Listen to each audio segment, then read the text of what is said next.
What are levels of formality? What are levels of formality?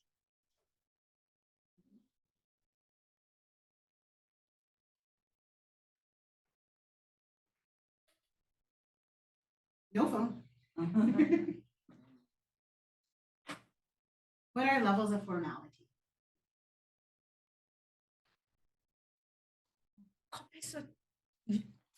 Well, levels of formality. So I'm going to show you a picture.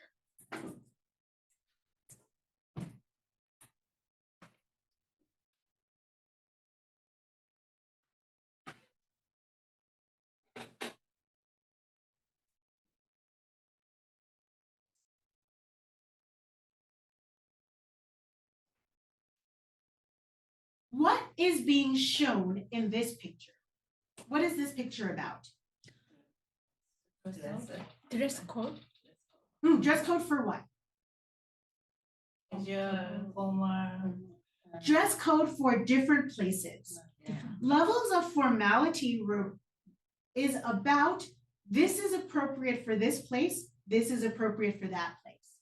So I do not go to the beach in a black tie suit, but I do not go to work in casual clothing.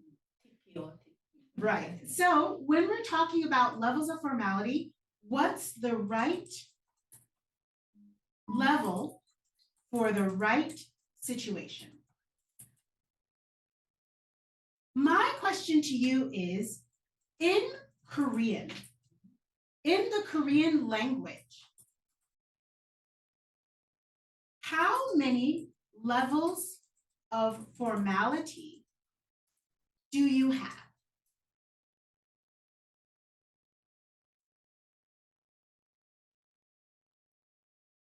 2, 3? Maximum 4 types of clothing. No. In the Korean language, Korean language. how many levels of formality do you have? 2? Okay. Francesco, what's your guess? What is the formality? I don't know. What it means? Formality means level of appropriateness. Mm-hmm. I think 2. Okay. In Korean, you have somewhere between 8 and 11. 먹어요, 먹습니다, 주시겠어요.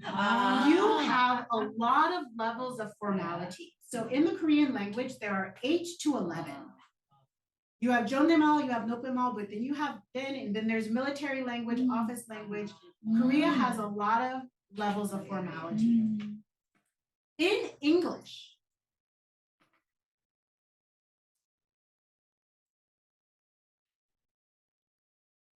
how many levels of formality? 1, 2, 5. 5? Several. Please give me a number. 4 or 4. 4 or 5. There are 3 to 5 levels. So some people say 3, some people say 5. I say 3. There is formal. There is semi-formal. There is casual or informal. In Korea, when you are in school and you are studying English, what level do you learn? You learn formal. What level do native speakers speak? Semi-formal. The big reason why when you're watching American movies or TV shows, or when you're talking to a foreigner, the big reason why sometimes you cannot understand is you learn formal, but we speak semi-formal. So my goal, my intention in level 4 is to teach you how to speak naturally. And formal is not natural. So if you come in here and you say, good morning, teacher. that's formal. If you say, hello, Cherry, that's semi-formal. And if you say, hey, Cherry, sup, that's casual. Why is this important? Well, in Korea, if I'm talking to you and you use formal language with me, what does it mean?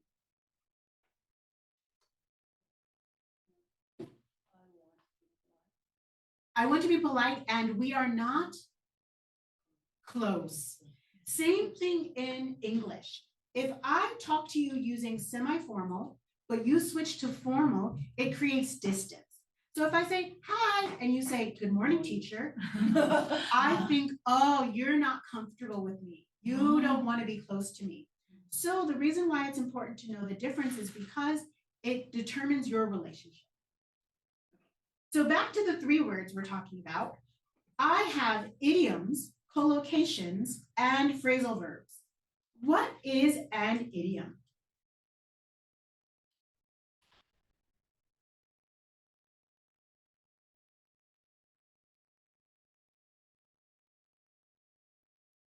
What's your guess?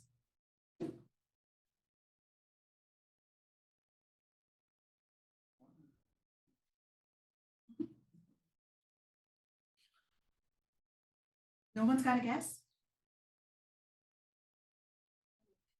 No, what is an idiom?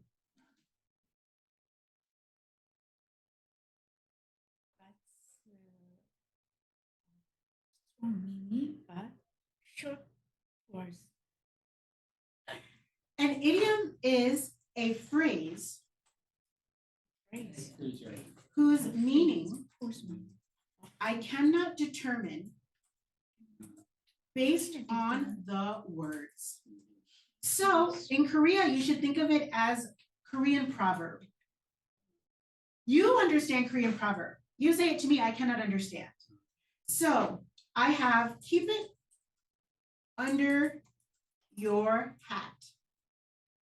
A stone's throw away. Raining cats and dogs. This one you know. What is raining cats and dogs? Heavy rain. Oh, heavy. A stone's throw away.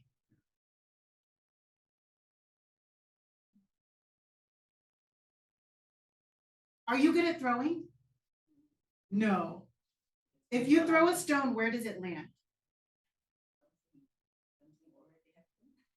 Nearby. I cannot throw a stone. I throw a stone, it goes there. So it's close. Something's nearby. Keep it under your hat.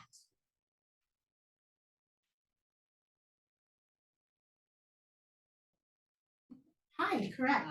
Keep it a secret. Keep it a secret. Keep it under your hat. I'm going to teach you one that is very important. Okay.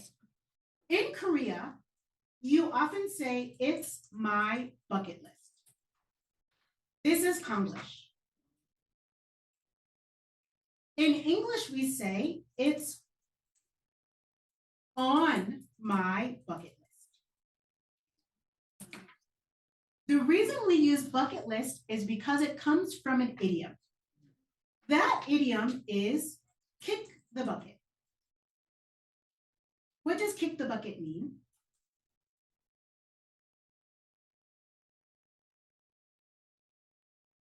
What kind of give up? To die. Give up life. Kick the bucket comes from horses. When horses die, their legs go out and they kick the bucket near them. The idea of the bucket list is everything I want to do before I die, I put in my bucket. That's why we say it's on my bucket list, meaning things I want to do before I die.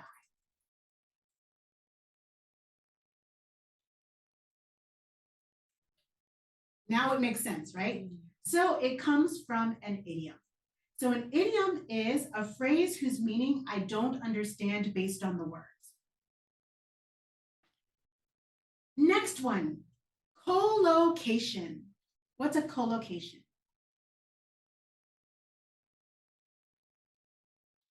No. Okay. Collocation is the natural pairing of words, normally verb plus noun, that sounds correct in my language. In English, I make a mistake. If I say to you, OJ, 실수로 만들었어요. Do you understand me? 실수로 만들었어요. It's weird. Because in Korean, you do a mistake. OJ, 실수로 했어요. But if you say to me, I did a mistake, I cannot understand.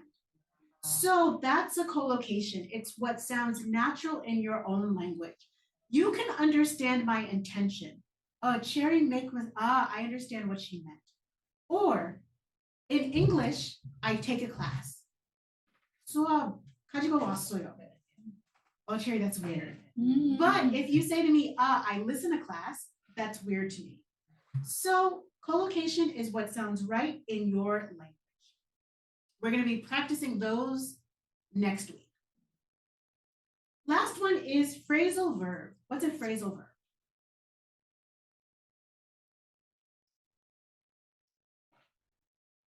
Level 2.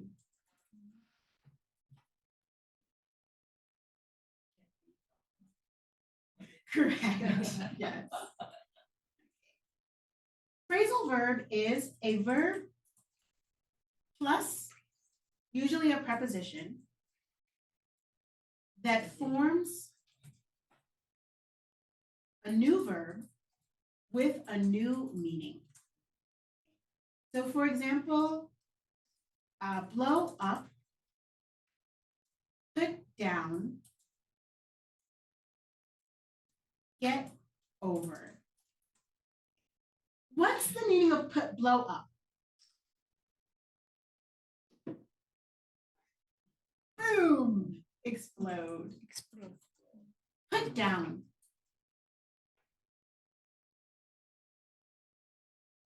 Place.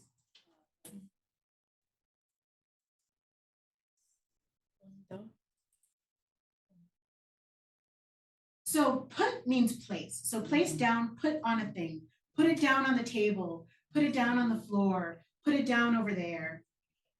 Get over. Recover. Overcome.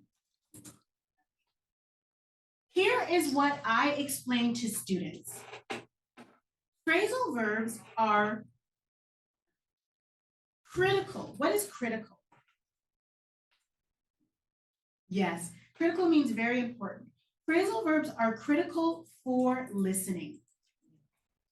Native speakers, when we speak, we do not know that you do not understand phrasal verbs. I learned what a phrasal verb was when I came to Korea to be a teacher. So I picked it up, but then I threw it away. So I was going to take it back, but then I had to get rid of it. So then I took it out. We use them all the time, especially in semi-formal English. So if you want to listen to TV shows, if you want to have a conversation, you need phrasal verbs. Collocations. Collocations are critical for speaking. This is the difference between sounding like you know English and sounding like you make English. So when I make a sentence, 수업 가지고 왔어요. You go, oh, that's cute. Your Korean's very cute. Even though you understand my intention, you kind of don't trust my ability because I'm making words, putting them together. So collocations are critical for speaking. Idioms, not critical. In Korea, there are lots of books of idioms. Do not buy them. You do not have time. So the real English class that we opened this term is because I always teach this, and it is a class that teaches collocations and phrasal verbs. So that's what the real English class questions? Do you understand? Okay, so today we're going to be talking about phrasal verbs. In English, there are 3 types of phrasal verbs. What are the 3 types?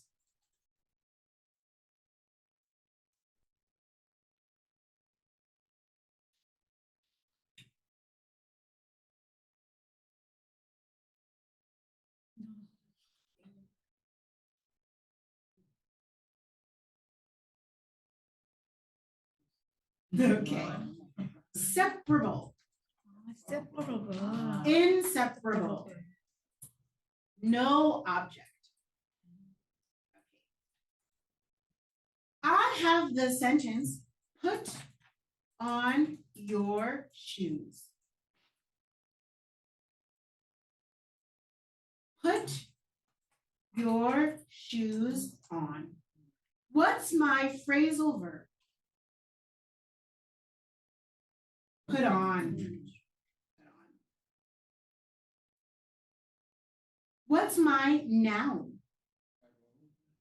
Your shoes. When we're talking about a separable phrasal verb, if I use a noun, my noun can go at the end, my noun can go in the middle. So take down the clock. Take the clock down. What's the pronoun for your shoes? Daniel. Them. Yes. So when I use a pronoun, I want italics, I want underline, I don't want them on. The pronoun must go in the middle. Put on them, never.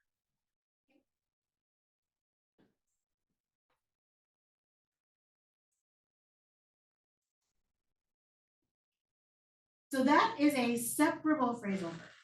If that's a separable phrasal verb, then what is inseparable?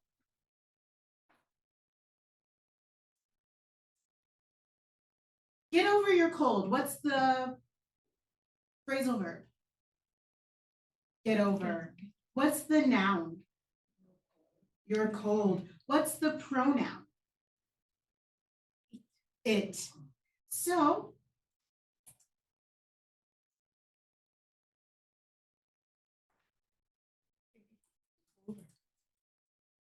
get over it.